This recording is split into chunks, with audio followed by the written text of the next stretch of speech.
The elevator lurched to a stop between the fourth and fifth floors with a mechanical groan that seemed to echo in my chest. The lights flickered once, twice, then settled into a dim amber glow that cast everything in sepia tones like an old photograph. I pressed the call button, but nothing happened. Pressed it again. Still nothing. The small digital display that usually showed floor numbers now displayed only a cryptic error message in red letters that might as well have been hieroglyphics. My name is David. I'm 31. And in that moment of mechanical failure, trapped between floors in a building I'd called home for 3 years, I realized how perfectly the broken elevator reflected my own life, stuck somewhere between where I'd been and where I thought I was going, with no clear way to move in either direction. I worked as a freelance copy editor, the kind of job that let me disappear into other people's words while avoiding the messy complexity of my own life. Most days, I rarely left my apartment except for the essentials: coffee, groceries, the occasional walk around the neighborhood when the walls began to feel too close. I had perfected the art of existing in the spaces between other people's lives, present but not participating, visible but not seen. The building was old, pre-war, with thick walls and high ceilings that made every sound feel muffled and distant. My apartment, 5C, was small but carefully arranged, every book in its designated place, every surface clear of clutter. Order was my defense against a world that often felt chaotic and overwhelming. If I could control my immediate environment, maybe I could find some stability in the larger uncertainty of existence. But now, trapped in this metal box with its flickering lights and stale air, all my careful arrangements felt meaningless. I slumped against the back wall, sliding down until I was sitting on the floor with my knees drawn up, and tried to calculate how long it might be before someone noticed the elevator wasn't working. It was a Sunday evening after 7 o'clock. Most of my neighbors were probably settled in for the night, and the building's maintenance service wouldn't be available until morning. I could be here for hours. The thought should have terrified me, but instead, I felt a strange kind of acceptance settle over me. This forced stillness, this inability to retreat to my apartment and my routines, felt like a metaphor I wasn't quite ready to examine too closely. I was pulling out my phone to check for service when I heard it. A soft knock on the elevator doors, followed by a voice from somewhere above. "Hello? Is someone in there?" The voice was deep, warm, with a slight roughness that suggested either recent sleep or carefully controlled emotion. I scrambled to my feet, suddenly aware that my isolation had been broken by the presence of another person. "Yes," I called out, my own voice sounding strange after the long silence. "The elevator stopped working. I think I'm stuck between 4 and 5. "Hold on," the voice said. "Let me see if I can get it moving." I heard footsteps moving away, then returning. The sound of someone doing something with what I assumed was the call panel on the 5th floor. After a few minutes, the elevator shuddered slightly, but didn't move. "No luck," the voice said, closer now, as if the person was speaking directly to the doors. "I called building management, but they won't be able to get someone here until morning. Are you okay in there? Do you have water?"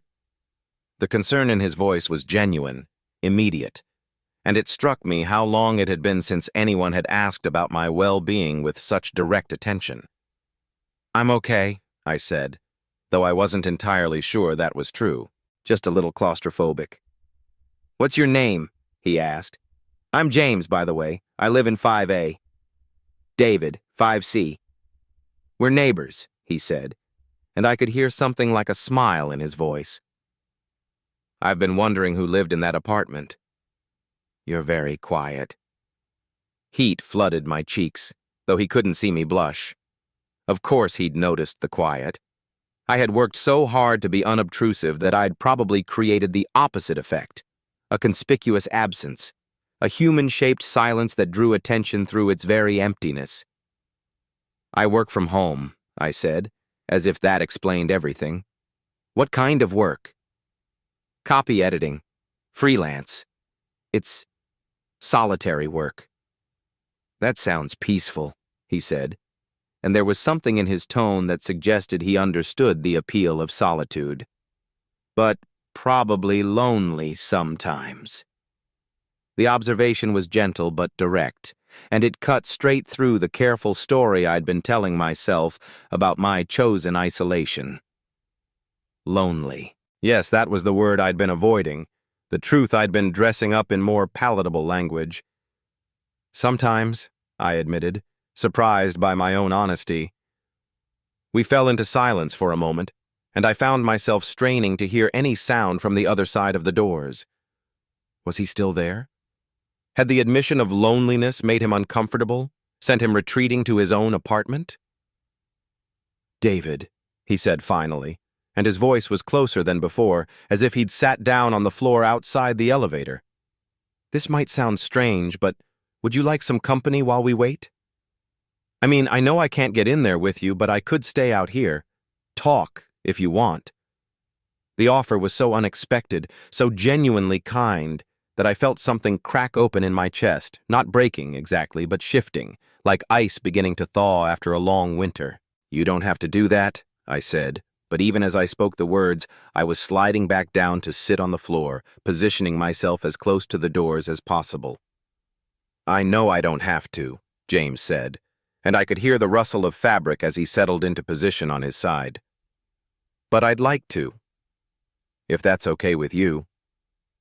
I pressed my back against the elevator doors, imagining him doing the same thing on the other side. The metal was cool through my t-shirt, and I could almost convince myself I could feel the warmth of another person just inches away, separated only by steel and circumstance. "Okay," I said quietly. "Good." There was satisfaction in his voice, as if my acceptance had given him something he needed too. "So, David from 5C who works from home and is very quiet. Tell me something about yourself that I couldn't guess from being your neighbor." The question was playful but not invasive, and I found myself considering it seriously. What did I want this stranger to know about me? What parts of myself felt safe to share through the barrier of elevator doors? "I collect vintage postcards," I said finally. "Not for any particular reason. I just like the idea that someone once cared enough to send these little pieces of beauty across distances to people they missed." "That's beautiful," James said, and his voice carried no trace of judgment or mockery. "Do you have a favorite?" "There's one from 1962 sent from Paris to someone named Margaret in Minneapolis. The image is the Eiffel Tower at sunset, but what I love is the message on the back. It just says, 'Thinking of you at the most beautiful moment of the day.' Whoever wrote it had terrible handwriting, but you can feel the affection in every word." "That's incredibly romantic." "I suppose it is. I never really thought of it that way." But as soon as he said it, I realized that was exactly why I was drawn to those old postcards. They were evidence that people had once reached across distances to touch each other's lives, proof that connection was possible, even when physical presence wasn't. "What about you?" I asked. "Tell me something I couldn't guess." He was quiet for so long that I began to worry I'd overstepped somehow, pushed too quickly past the boundaries of polite conversation between strangers. "I'm a music teacher," he said finally. "Piano mostly.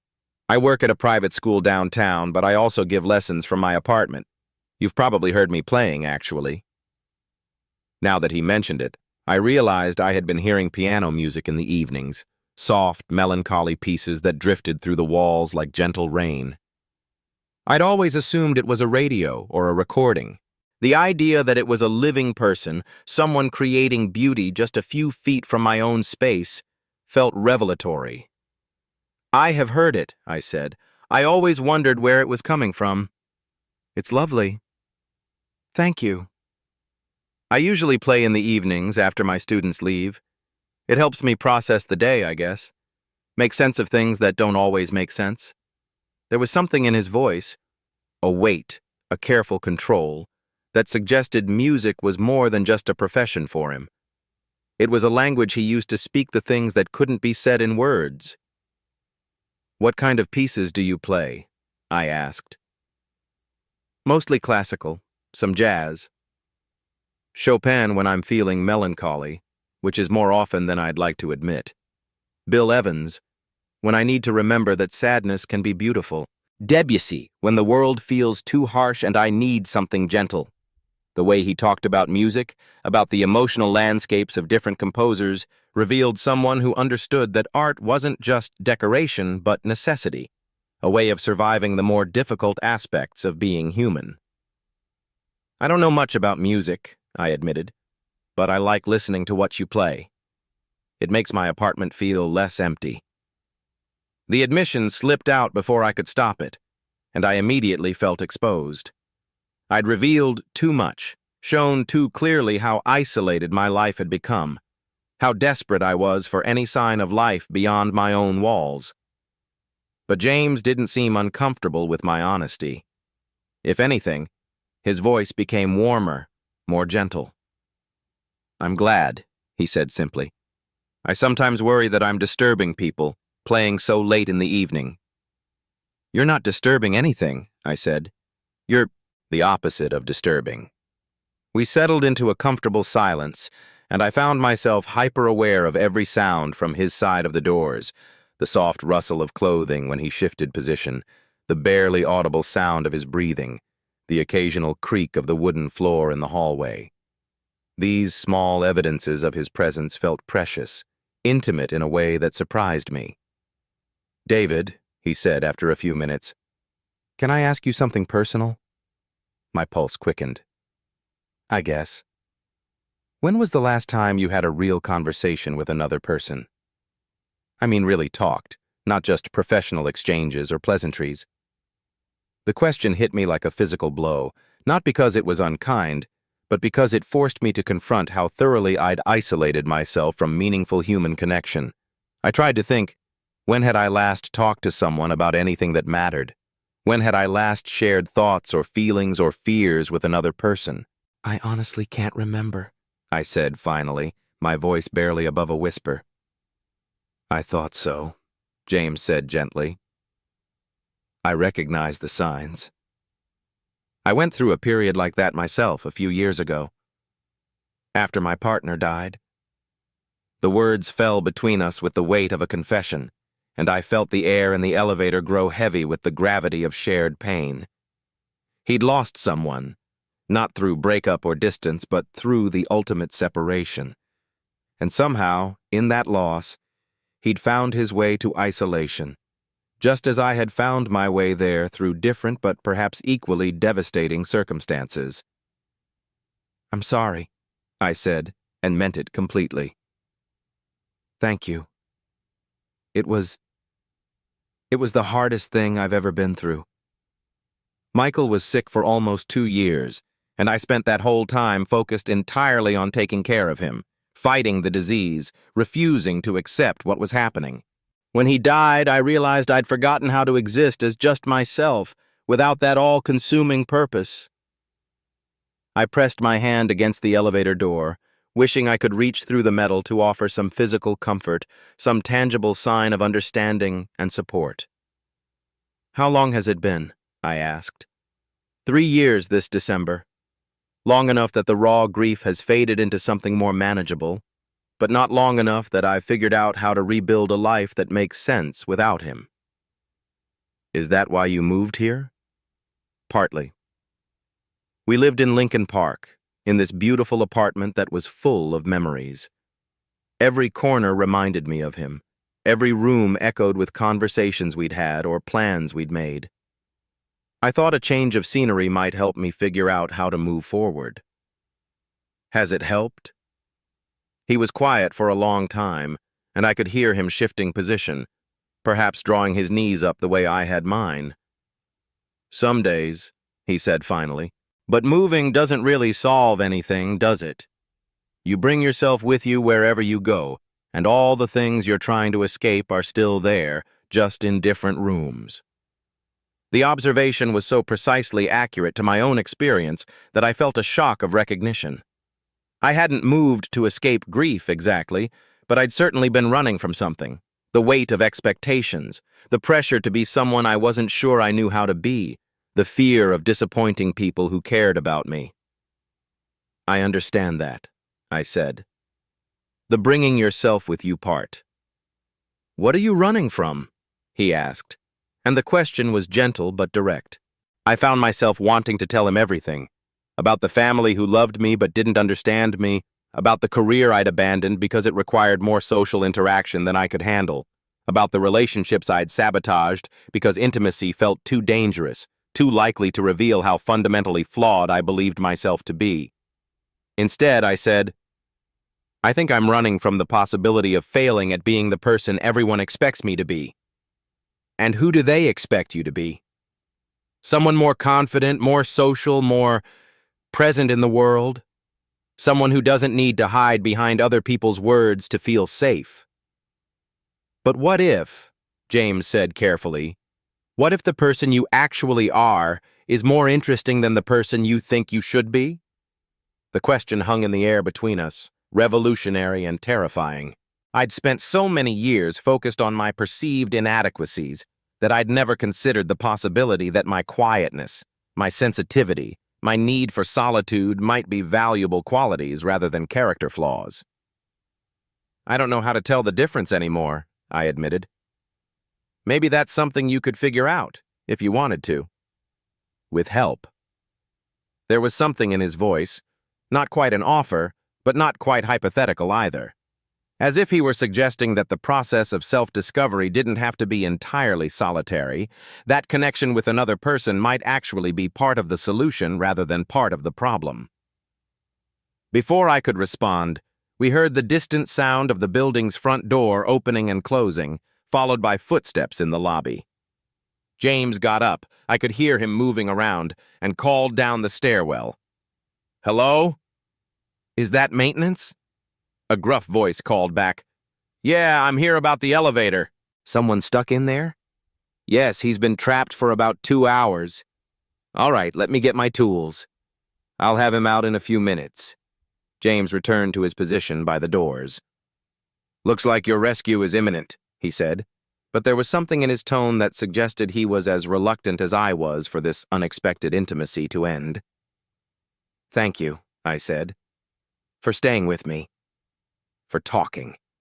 You didn't have to do that." "I wanted to," he said simply. "I liked talking with you, David. You're easy to talk to." The compliment surprised me. I'd never thought of myself as easy to talk to. Quite the opposite, actually. But maybe in the safety of the elevator, protected by metal doors and the unusual circumstances, I'd been able to access some version of myself that was more open, more present. We could hear the maintenance worker setting up his equipment in the lobby, the clanking of tools and the whir of machinery. Soon the elevator would be moving again and I'd be returned to my apartment and my carefully ordered solitude. "James," I said, suddenly desperate to maintain this connection that had appeared so unexpectedly in my life. "Yeah? Would you?" I started, then stopped, unsure how to finish the question. What was I asking for? More conversations? Friendship? The possibility of something deeper? "Would I what?" he asked gently. "Would you like to get coffee sometime? I mean, after this, when we're not separated by elevator doors."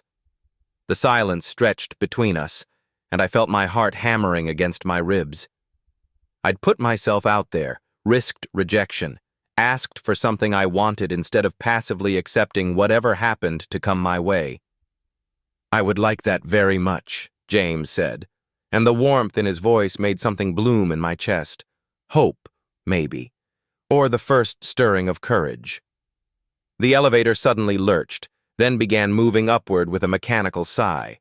The lights brightened, and the digital display flickered back to life, showing that we were ascending toward the 5th floor. "Looks like you're free," James said, and I could hear him standing up, stepping back from the doors.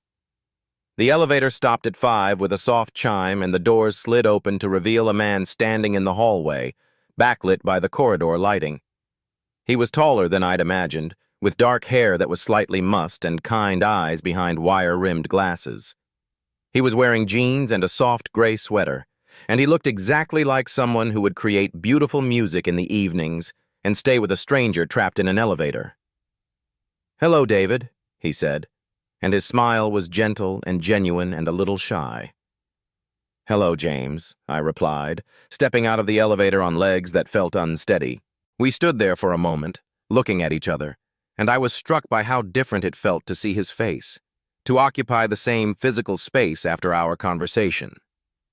The intimacy we'd created through the elevator doors felt both more real and more fragile now that we were actually in each other's presence. "So," he said, "about that coffee." "Yes?" "There's a place on Milwaukee Avenue, about 3 blocks from here. They're open late on Sundays. If you want to go now, I mean. Unless you're tired or you need time to recover from your elevator adventure." I looked at him, really looked at him, and saw someone who was as nervous as I was, as uncertain about what we were doing but equally willing to try. The evening had already been so far outside my normal routine that continuing into uncharted territory felt less like a deviation and more like a natural next step. "I'd like that," I said. "Good." His smile widened, becoming less careful and more spontaneous. "Let me just grab my jacket." He disappeared into his apartment, 5A, and I stood in the hallway, listening to the sounds of him moving around inside. I could have gone to my own apartment to change clothes, to make myself more presentable, but I didn't want to risk breaking the momentum of the moment. Sometimes the best decisions are the ones you make before you have time to talk yourself out of them. James emerged wearing a dark wool coat, and we walked toward the stairwell together. As we descended the flights of stairs side by side, I was acutely aware of his presence, the sound of his footsteps, the subtle scent of his soap or cologne, the warmth radiating from his body in the cool stairwell. "I have to admit," he said, as we reached the ground floor, "I've been curious about you for months. You're like a ghost in this building. I'd hear your door open and close, see evidence that someone lived there, but never actually see you."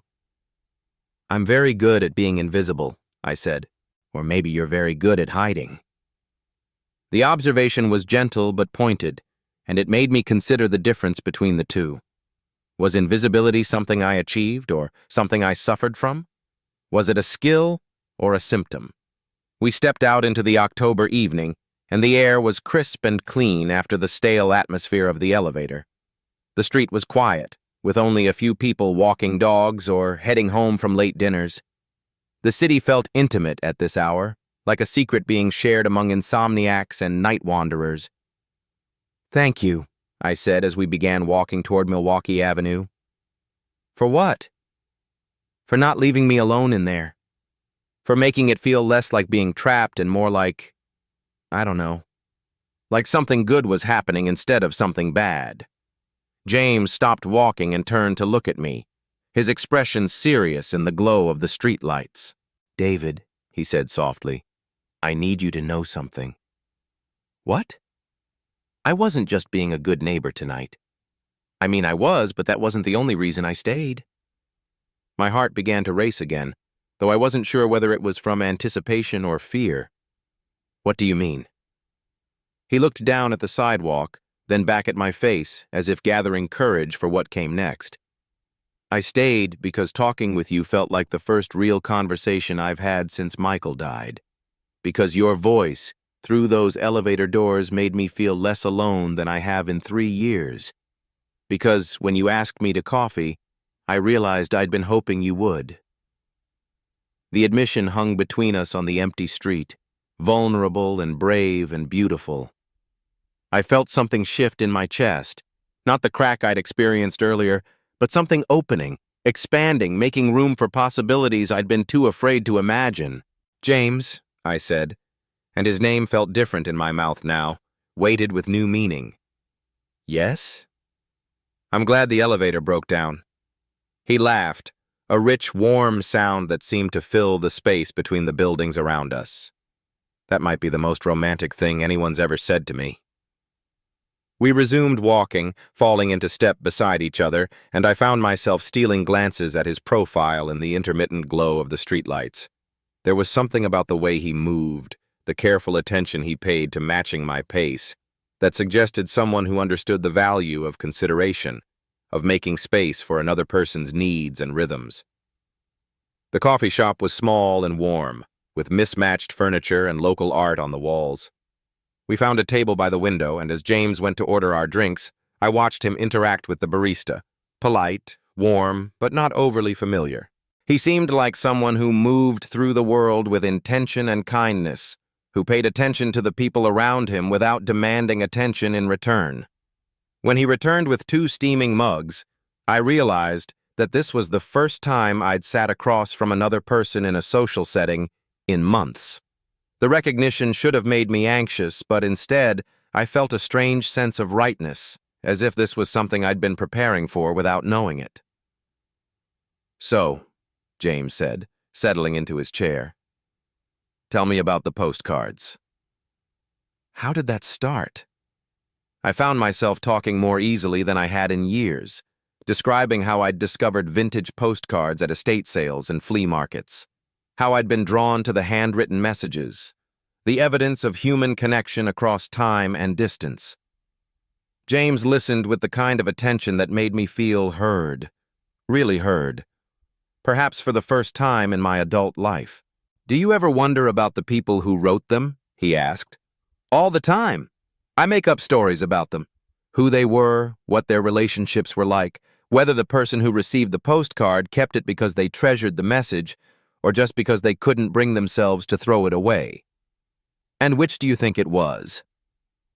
I considered the question, thinking about my collection of messages written by strangers to people long dead. "I think," I said slowly, "they kept them because someone had thought of them at a beautiful moment and wanted to share it. Even if the relationship didn't last, even if they lost touch or grew apart or hurt each other, for that one moment, someone had cared enough to reach across distance." James nodded, his dark eyes reflecting the warm light from the coffee shop's lamps. "That's what I try to do with music, I think. Create moments that feel like reaching across distance, even when I'm playing alone." "Is that what you were doing when Michael was sick?" The question slipped out before I could stop it, and I immediately worried that I'd pushed too far into painful territory.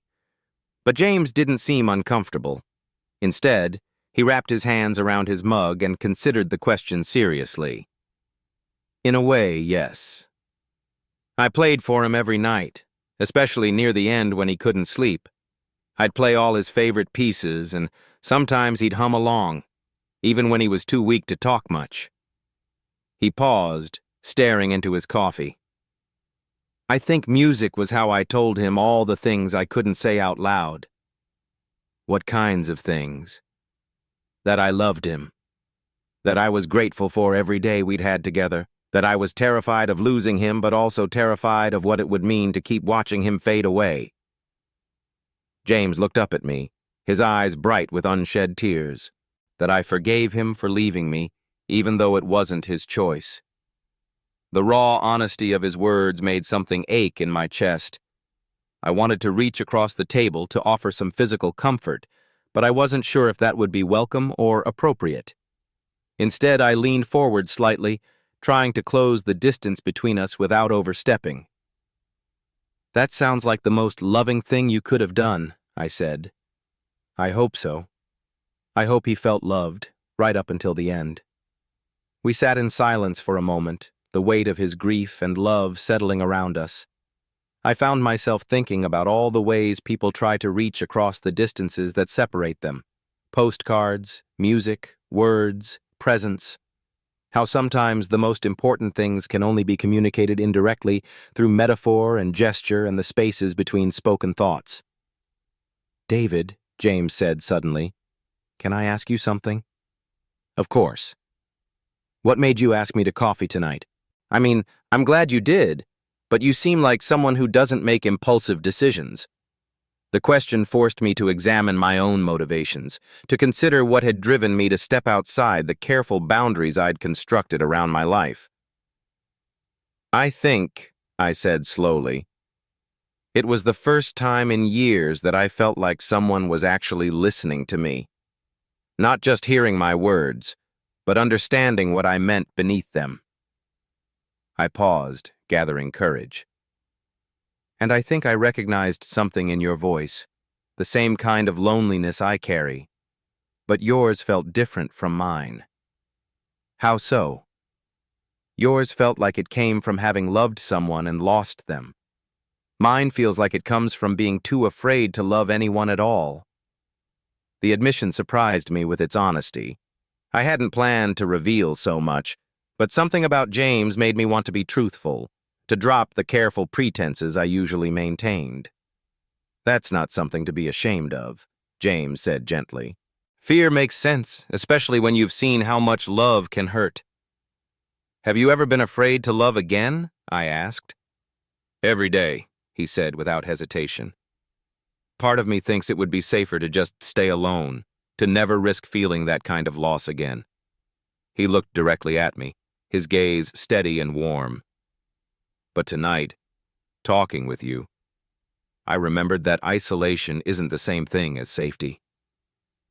Sometimes it's just another kind of prison. His words echoed what he'd said earlier about bringing yourself with you wherever you go, and I felt the truth of it settle deep in my bones. I had built my life around avoiding risk, but in doing so, I'd also avoided the possibility of joy, connection, growth. I don't know how to be any other way, I admitted. Maybe you don't have to figure it all out at once, James said. Maybe it's enough to just be here, right now, having this conversation. I looked around the coffee shop, at the other late-night patrons reading books and having quiet conversations, at the barista wiping down tables with practiced efficiency, at James sitting across from me with his kind eyes and patient expression. For the first time in years, I felt present in my own life, connected to the moment rather than floating above it or hiding from it. This is the longest conversation I've had with anyone since I moved to Chicago, I said. How long have you been here? 2 years, and before tonight, I think the most personal thing I'd shared with another person was my coffee order.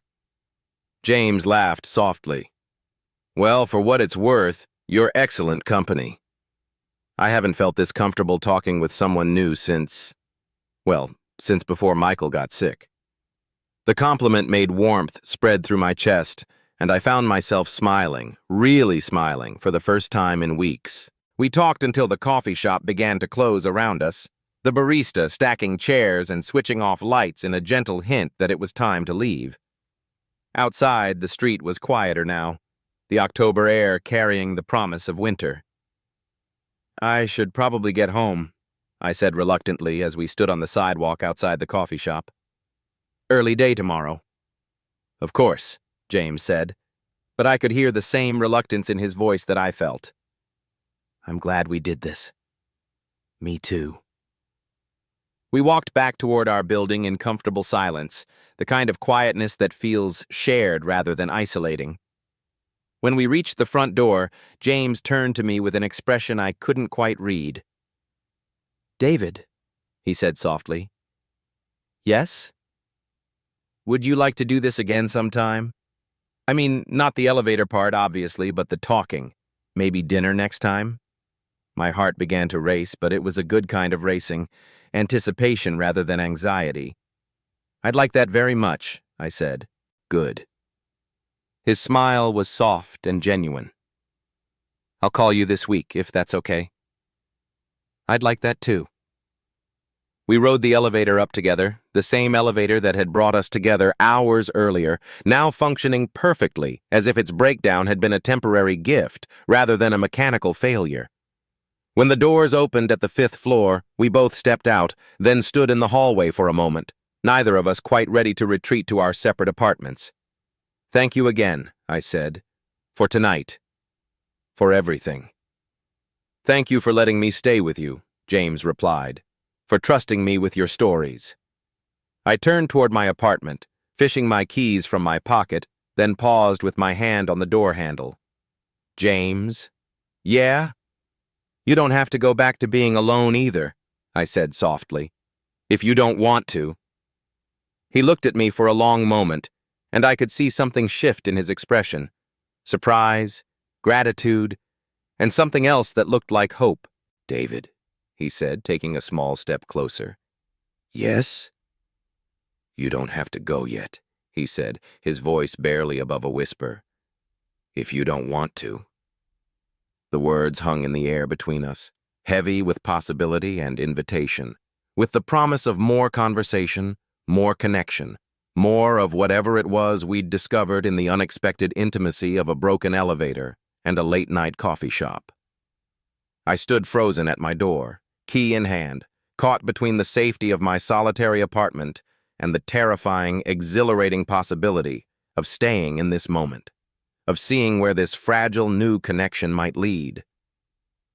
The hallway was quiet around us, lit only by the soft glow of the overhead lights, and I could hear the faint sound of James's breathing, could feel the weight of his gaze as he waited for my answer. "You don't have to go yet, if you don't want to." The words hung between us like something fragile and precious, trembling in the space where all my carefully constructed reasons for leaving should have been. I stood frozen by his front door, my hand still resting on the brass handle that had become suddenly impossible to turn. Behind me, I could feel Ryan's presence, close enough that the warmth of his body seemed to reach across the small distance separating us, close enough that I could hear the slight catch in his breathing that told me this moment mattered to him as much as it did to me. The rain that had started during our walk back from Powell's was drumming against his windows now, a steady percussion that seemed to underscore the intimacy of being inside while the world grew dark and wet around us. I should leave. Every rational part of my brain knew I should leave. We'd already spent 3 hours together at the bookstore, wandering through poetry sections and sharing fragments of ourselves in the careful way of people who were afraid to want too much too quickly. I had that paper to finish, the one about Victorian nature imagery that was due tomorrow morning. I had my routine to maintain, my safe and predictable life to return to. But when I turned around to face him, something in his expression made all my rational arguments crumble into dust. He looked vulnerable standing there in his own living room, like he'd surprised himself by asking me to stay. His dark hair was slightly damp from our walk through the drizzle, and his eyes held a kind of hopeful uncertainty that made my chest tight with recognition. I knew that look. I'd seen it in mirrors, in quiet moments when I'd allowed myself to acknowledge how lonely I'd become, how much I missed having someone to talk to who actually listened. The silence stretched between us, heavy with possibility and the weight of choices that felt larger than they should. Outside, the rain intensified, and I found myself thinking about the way water changes everything it touches, softening hard edges, blurring boundaries, making the familiar world seem suddenly fluid and full of potential. I started, then stopped, my throat suddenly dry. The words I needed felt too big, too revealing. How could I explain that I didn't want to leave not because of the rain, but because sitting in a bookstore with him had been the most alive I'd felt in months? How could I admit that the thought of returning to my empty apartment, to my careful solitude and predictable routines, felt like a kind of death after tasting what real connection might feel like? "You don't have to decide right now," he said gently, seeming to understand my internal struggle. "We could just see what happens. No pressure." The kindness in his voice, the way he was giving me space to be uncertain, made something crack open in my chest. When was the last time someone had offered me permission to not know what I wanted? When was the last time anyone had been patient with my hesitation instead of frustrated by it? "Okay," I said, the word coming out softer than I'd intended. "I'll stay for a little while."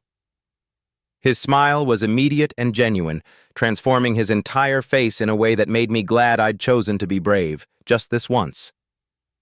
"Good. That's really good." I followed him deeper into his apartment, trying not to seem too obvious about looking around. It was larger than my studio, but still modest, with the kind of lived-in comfort that spoke of someone who'd actually made a home for himself rather than just a place to sleep. The walls were painted a warm sage green that seemed to change color in different light, and every surface held evidence of a rich inner life. Stacks of books with worn spines, framed photographs of places I didn't recognize, a guitar propped in one corner that looked well used rather than decorative. "Coffee?" he asked, then immediately shook his head with a self-deprecating laugh. "Sorry, that's probably the last thing you need after spending the afternoon with a barista. I have tea or water or, honestly, I think there's some wine in the kitchen if you're interested." "Tea sounds perfect," I said, and he seemed relieved to have something to do with his hands. I settled onto his couch while he moved around the small kitchen, and I found myself studying the details of his space with the intensity of someone trying to solve a puzzle. The coffee table was a beautiful piece of reclaimed wood, stacked with books that revealed the breadth of his interests, poetry collections mixed in with philosophy texts, travel memoirs, and what looked like a book on sustainable gardening. A half-finished crossword puzzle lay open beside them, penciled in with the kind of neat handwriting that suggested patience and precision. On the wall above the couch hung a series of black and white photographs that looked like they'd been taken in Europe. Narrow cobblestone streets wet with rain, ancient buildings with weathered facades, a bridge spanning a river I couldn't identify. They were good photographs, thoughtfully composed in a way that made me wonder if Ryan had taken them himself. "Those are from my wandering years," he said, following my gaze as he returned with 2 steaming mugs that smelled like chamomile and honey. "Prague, mostly. Some shots from Vienna and Budapest." "You took them?" "Yeah." He handed me a mug, and I was careful not to let our fingers touch this time, though I found myself wanting the small electric contact more than was probably healthy. He settled onto the other end of the couch, close enough that I could see the flecks of green in his brown eyes, but far enough away that we weren't touching. "I got really into photography while I was traveling. There was something about trying to capture those moments, you know? The way light fell on old stones, or the expression on a stranger's face in a cafe. I looked at the photographs again with new appreciation, seeing the artist's eye in the way he'd framed each shot, the attention to shadow and texture that turned simple street scenes into something almost mystical. There was loneliness in them too, I realized, the perspective of someone observing life from the outside, capturing beautiful moments without participating in them. "They're beautiful," I said, and meant it. "Do you still take pictures?" "Not as much as I should." He wrapped his hands around his mug, using it as something to focus on besides my face. "I keep meaning to get back into it, but you know how it is. Life gets in the way." I did know how it was.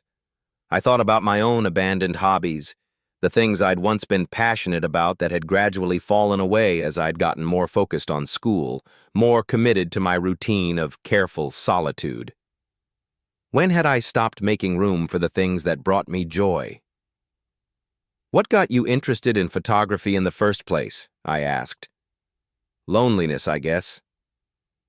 The admission came out matter-of-fact, without self-pity, but it hit me like a punch to the chest anyway.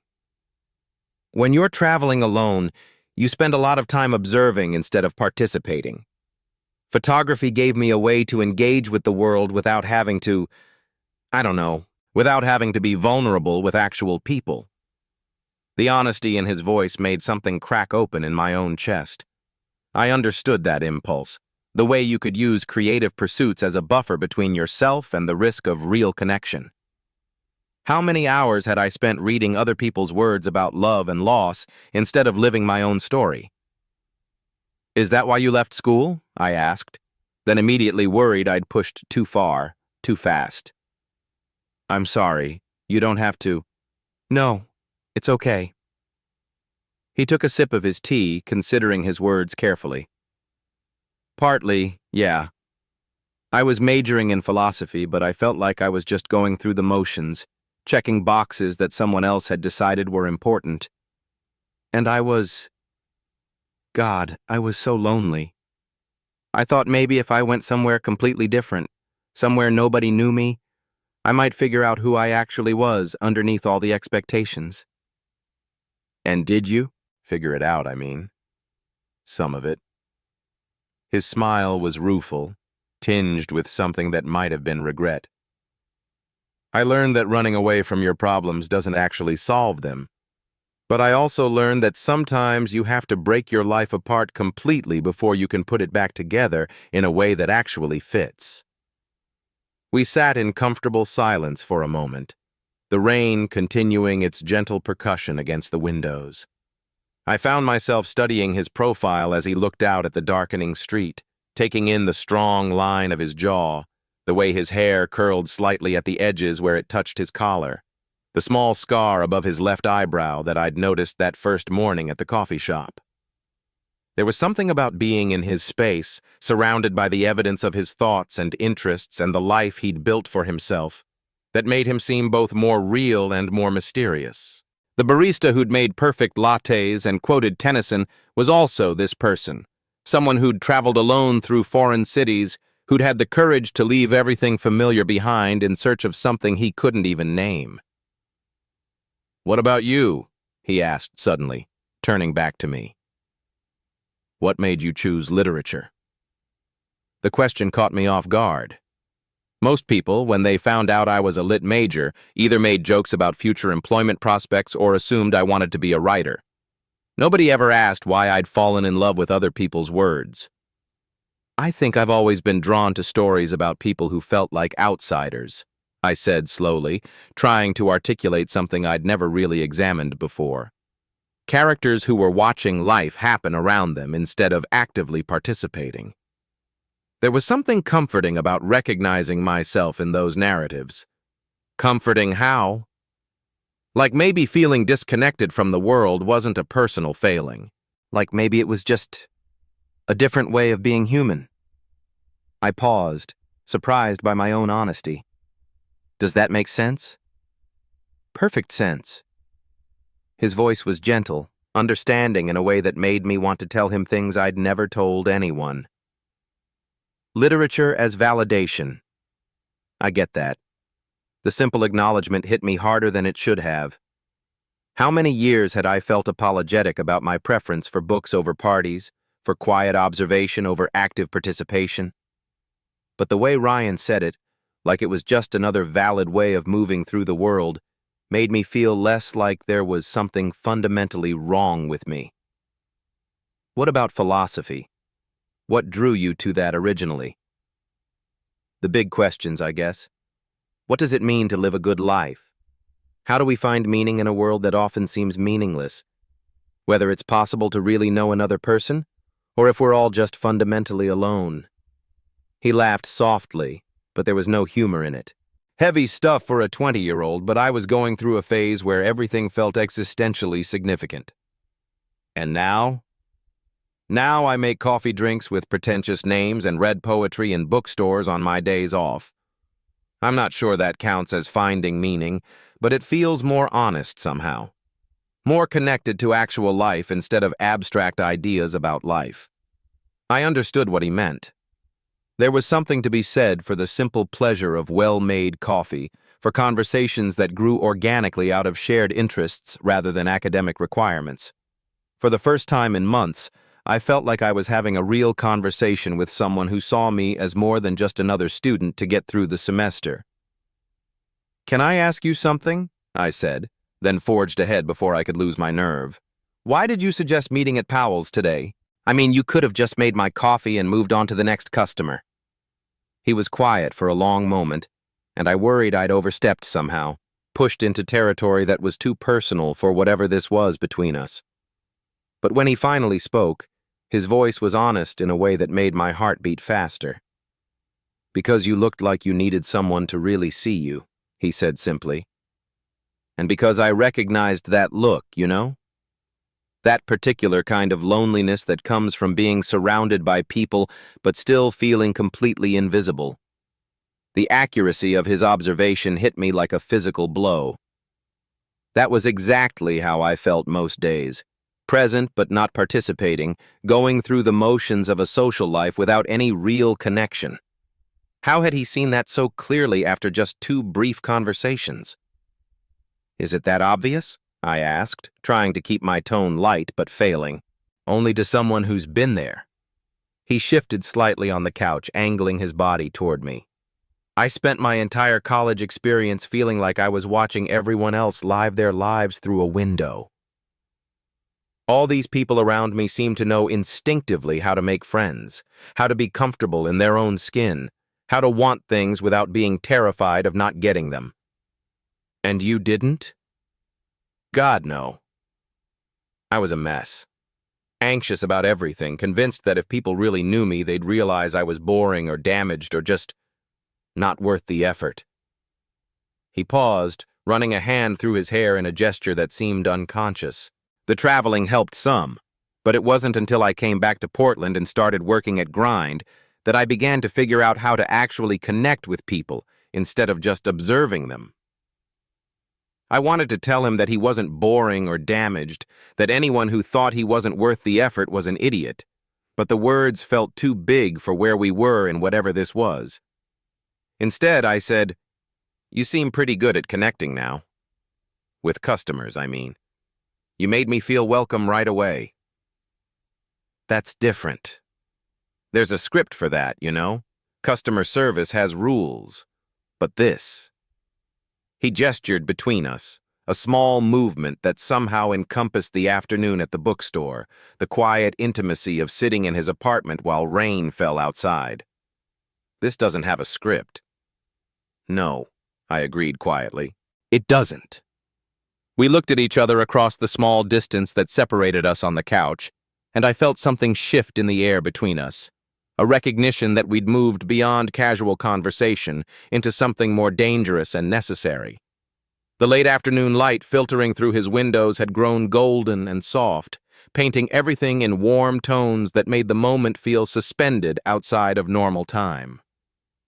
The rain outside had intensified, and I found myself grateful for it in a way that surprised me.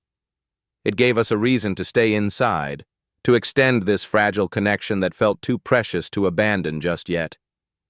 But more than that, it created a sense of intimacy, of being sheltered together while the world outside grew dark and wild. "I should probably confess something," I said, my heart beating fast enough that I wondered if he could hear it. "Okay. I've been going to that coffee shop every day since Tuesday. Not because I need the caffeine, but because I was hoping to see you again." His smile was slow and wondering, like I'd given him an unexpected gift. "Really? Really?" I kept making excuses to myself. I needed to get out of the apartment. I wanted to try somewhere new. My coffee maker was still broken. But the truth is, I just wanted to talk to you again. You made me feel, I don't know, less alone, I guess. Alex. The way he said my name was soft, almost reverent, and hearing it in his voice made something flutter low in my stomach. "Can I tell you something?" I nodded, not trusting my voice. "I've been hoping you'd come back every single morning. When I saw you walk in yesterday, I actually smiled before I could stop myself. Maria, she's the other barista, she teased me about it for the rest of my shift." The confession sent warmth spreading through my chest, a feeling so unfamiliar that it took me a moment to recognize it as happiness. Pure, uncomplicated happiness at the knowledge that someone had been thinking about me, hoping to see me, genuinely pleased by my presence. "So we're both terrible at playing it cool," I said. "The worst." He was still smiling, and something about the expression made him look younger, less guarded. Though I have to say, suggesting Powell's was probably my smoothest move in years. I was terrified you'd say no. I almost did. I'm not usually very good at this, whatever this is. What do you think this is? The question hung in the air between us, loaded with possibility and risk. I could deflect, make a joke, keep things safely in the realm of friendship. It would be the smart thing to do, the safe thing. But looking at him in the golden afternoon light, seeing the hope and uncertainty in his expression that probably mirrored my own, I found myself choosing honesty over safety. "I think it might be the beginning of something important," I said quietly. "Yeah," he agreed, his voice barely above a whisper. "I think so too." The silence that followed wasn't awkward or heavy. It was full of possibility, of things being acknowledged that didn't need to be spoken aloud just yet. The rain continued its steady rhythm against the windows, and his apartment felt like a small island of warmth and safety in the middle of a storm. "Are you hungry?" he asked eventually, though his voice suggested food was not what was primarily on his mind. "I was thinking about making some pasta. Nothing fancy, but—" "I'd like that," I said, though eating was honestly the last thing on my mind. What I wanted was to stay in this moment, this perfect suspended bubble where anything seemed possible and the future stretched ahead of us, full of promise. But I followed him to the kitchen anyway, settling onto one of the 2 stools at his small counter while he moved around the space with easy familiarity. Watching him cook was unexpectedly intimate. The way he moved with quiet efficiency, tasting and adjusting seasoning with the unconscious confidence of someone who actually enjoyed the process of preparing food. "So," I said, trying to fill the comfortable silence, "tell me about the worst customer you've ever had at Grind." "Oh, God."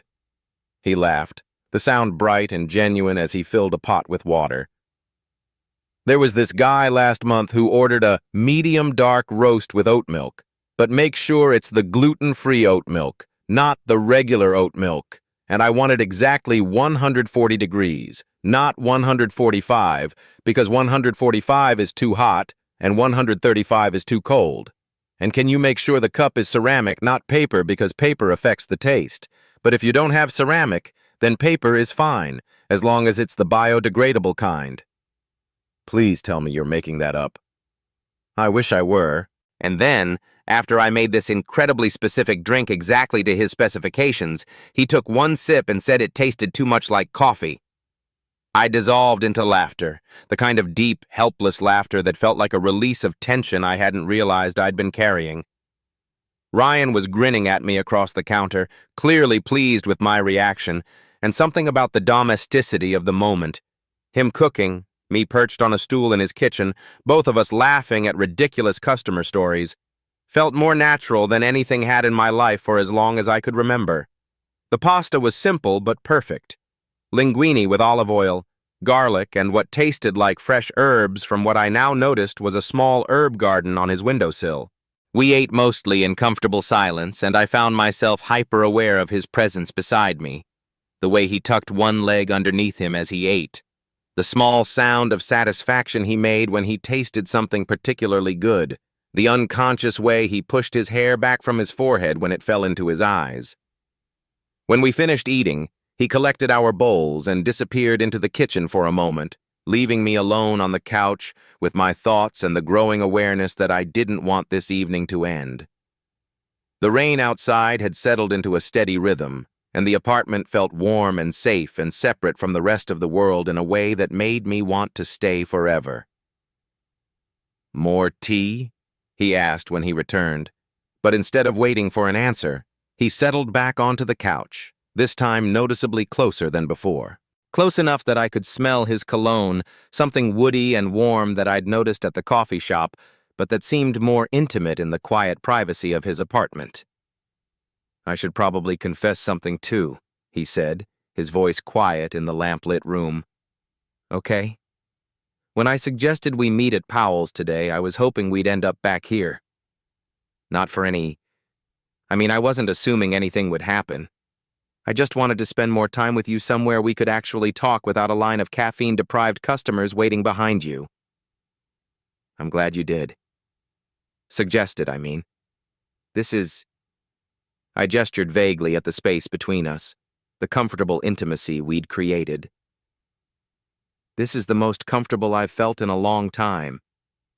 "Yeah?" "Yeah. It's been a while since I've had a real conversation with someone, since I felt like someone actually wanted to know what I was thinking about. I do want to know. What you're thinking about, I mean." The admission was quiet, almost shy, and it made something warm unfurl in my chest. Right now? Right now. I considered lying, giving him some safe and surface-level response about the weather or the book recommendations he'd made at Powell's. But something about the way he was looking at me, open and genuinely curious, made me want to be honest. Right now I'm thinking about how strange it is that we barely know each other, but sitting here feels more natural than anything has in months. And I'm thinking about how I almost didn't come in for coffee that first morning because my routine got disrupted, and how different everything might be if I'd just stayed home and made instant coffee instead. I'm glad you didn't. Me too. I paused, gathering courage for what I wanted to say next. What are you thinking about? I'm thinking about how you get this little crease between your eyebrows when you're concentrating, and how you did the same thing when you were reading poetry at the bookstore. And I'm thinking about how I've been lonely for so long that I'd almost forgotten what it felt like to want to know someone better, to want to share things with them. The honesty in his voice made my breath catch.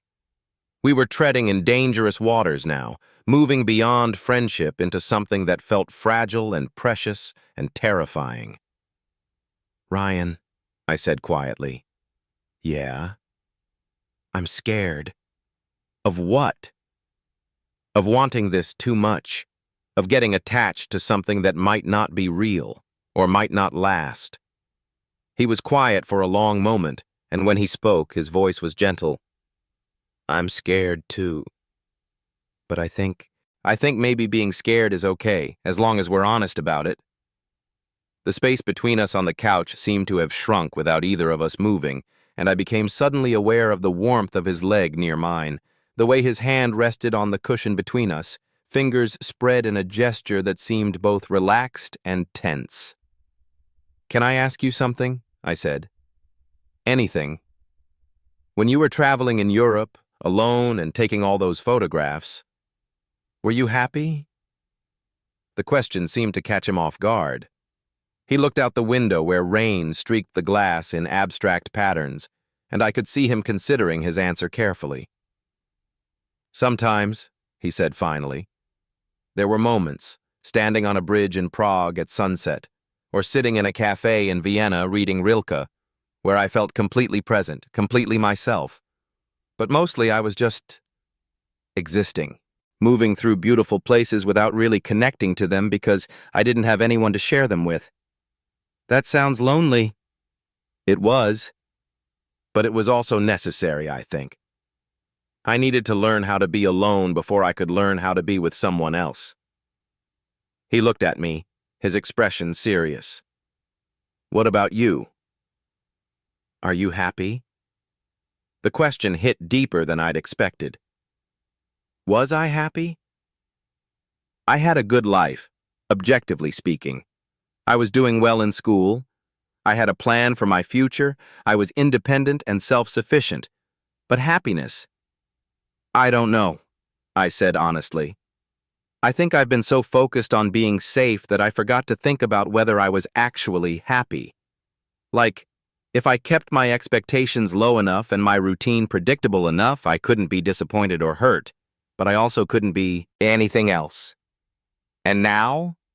Now I'm sitting in your apartment drinking tea and talking about poetry and photography, and for the first time in months I feel like I'm actually alive instead of just going through the motions. The confession hung between us, more vulnerable than I'd intended, and I found myself holding my breath, waiting for his response.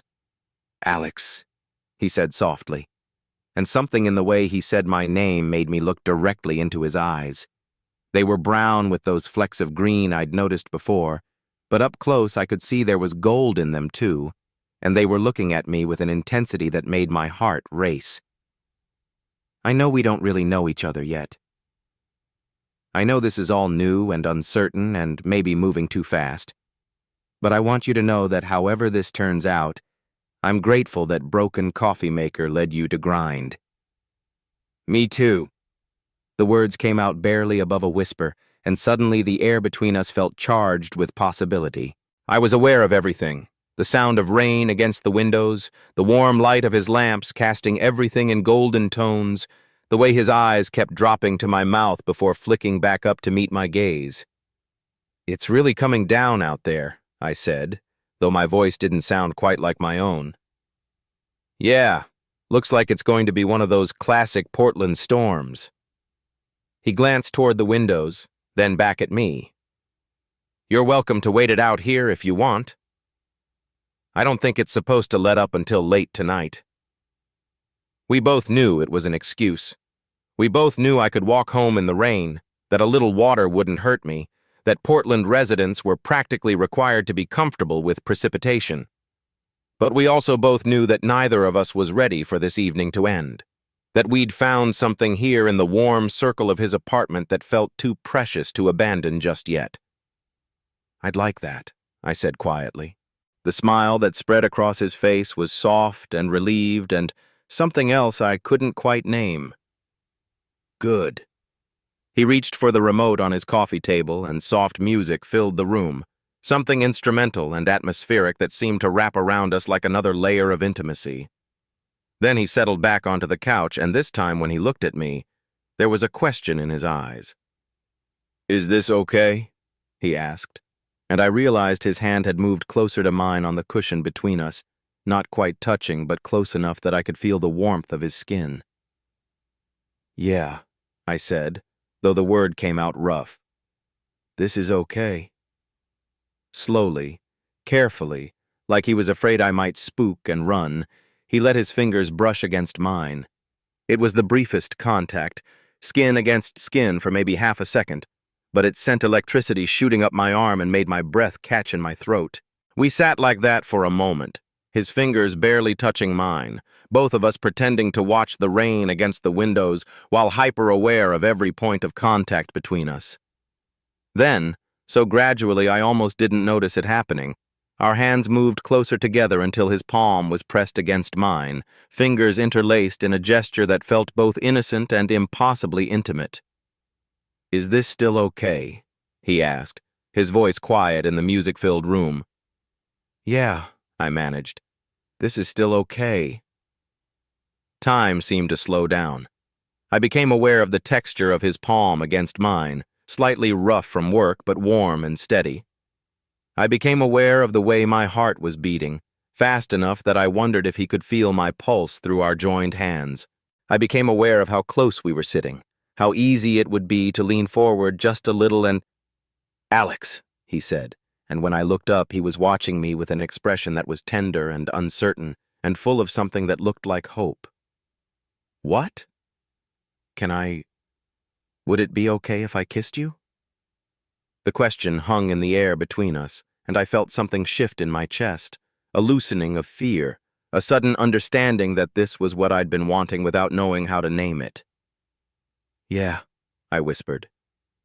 "I'd like that."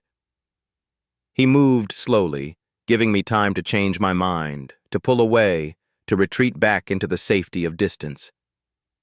But I didn't want to retreat. I wanted this, wanted him, in a way that scared and thrilled me in equal measure. When his lips finally touched mine, it was soft and tentative and perfect. He tasted like chamomile tea and something uniquely him, and the hand not holding mine came up to cup my cheek with a gentleness that made my heart ache. It was nothing like the kisses I'd imagined when I'd allowed myself to fantasize about moments like this. It was better, more real, more tender than anything I could have conjured in my loneliest dreams.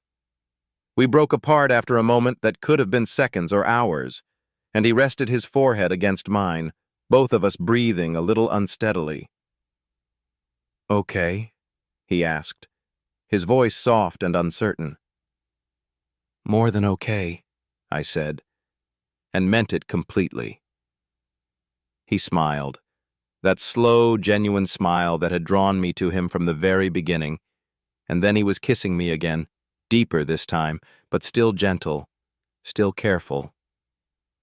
I let myself sink into it, into the warmth and closeness, and the simple miracle of being wanted by someone I wanted in return. When we finally broke apart for real, I found myself leaning against his side, his arm around my shoulders, both of us quiet in the aftermath of crossing a line we couldn't uncross.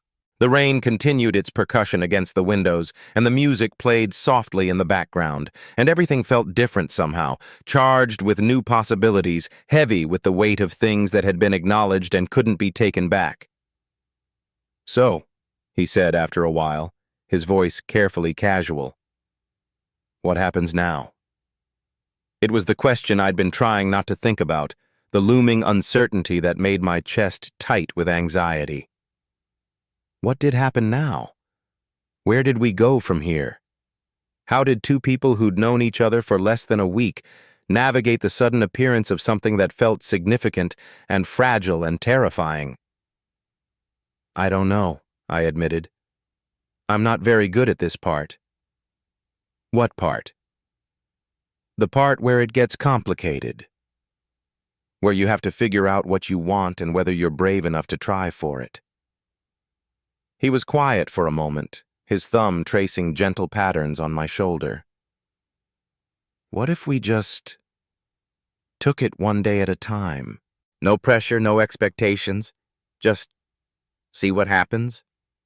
You'd be okay with that? The uncertainty? I think uncertainty might be the point.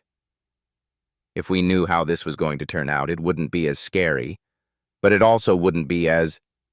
He paused, searching for the right word. As alive. I understood what he meant. There was something about the unknown quality of whatever this was between us that made every moment feel heightened, every small gesture loaded with significance. It was terrifying, but it was also the opposite of the careful numbness I'd been living in for so long. Okay, I said finally. One day at a time. One day at a time, he agreed, and I felt some of the tension in my chest ease. We settled more comfortably against each other, and I let myself relax into the warmth of his body, the steady rhythm of his breathing. Outside, the storm showed no signs of letting up, and I found myself grateful for it, for this excuse to stay, for this reason to extend a perfect evening indefinitely. Ryan, I said eventually, my voice muffled against his shoulder. Thank you. For seeing me, I mean. For making me feel like I was worth seeing. His arm tightened around me, and when he spoke, his voice was soft and sure. You are worth seeing, Alex. You're worth knowing, and worth spending time with, and worth taking chances on. The words hit me harder than they should have, addressing fears I hadn't even realized I'd been carrying. How long had I been convinced that I was fundamentally uninteresting, unworthy of real attention or affection?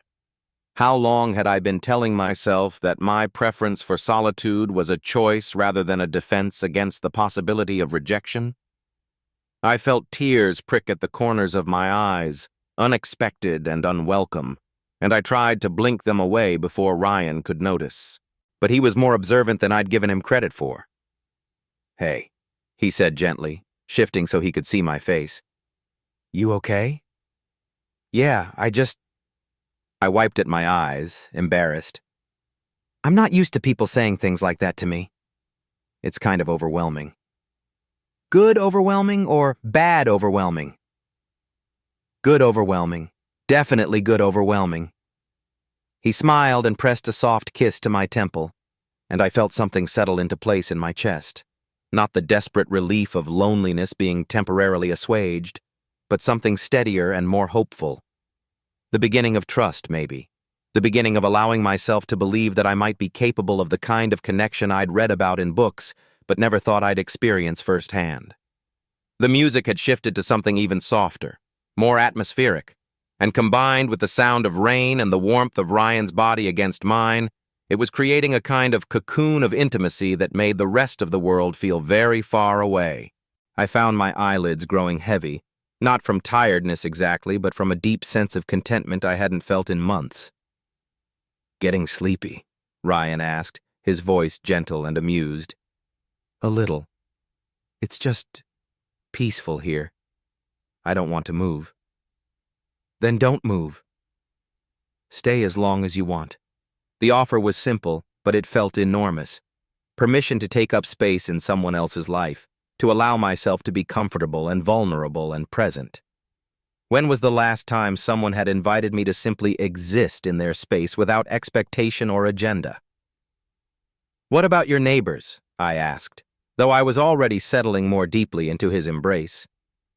Won't they think it's weird that I didn't go home? My neighbors are a retired couple who go to bed at 9 and a grad student who hasn't emerged from his apartment since September. I don't think anyone's keeping track of my visitors. Good, I said, and meant it. The last thing I wanted was to have to explain this, whatever this was, to anyone else before I'd even figured out what it meant to me. We fell into comfortable silence again, and I let myself enjoy the simple pleasure of being close to another person. It had been so long since I'd allowed myself this kind of physical intimacy, not sexual necessarily, but the basic human comfort of touch, of warmth, of being held. I'd forgotten how good it could feel to let someone else's heartbeat synchronize with